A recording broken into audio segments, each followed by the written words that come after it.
pemirsa, masih mantap digrebek. Diguyur hujan deras, membuat tebing setinggi 25 meter longsor sehingga menutup jalan desa Sri Tanjung. Diguyur hujan deras, ngebuat tebing setinggi 25 meter longsor sama menutup jalan desa Sri Tanjung. Tim dari BPBD Damkar Muara Enim dibantu jajaran Polsek Semende Raya sama jajaran Koramil serta warga sekitar ngelakukan pembukaan akses jalan. Camat SDT Zulfikri ngatoke, tanah longsor terjadi akibat hujan deras yang guyur kawasan Semende Raya selama 12 jam, ngebuat kondisi tebing jadi labil sama longsor nutupi jalan. Diperkirakan sore hari jalan sudah bisa dilewati pengguna jalan.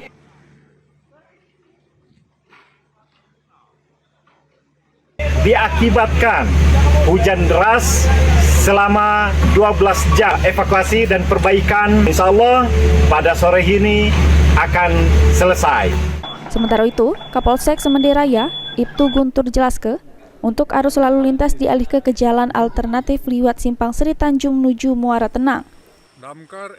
Hingga saat ini, arus lalu lintas masyarakat masih bisa diatasi dengan baik, sama diprediksi sore hari, jalan yang tertutup longsor bisa dilewati dengan aman. Jalan alternatif lain, ini alhamdulillah ada. Jadi kita alihkan ke desa Muara Tenang. Muara Tenang nanti timbulnya langsung ke Semendo Darat Hulu. Alhamdulillah jalan masih terkendali berkat bantuan masyarakat dan Forkopicam. Mardiansyah, PAL TV. Kondisi saat ini jalan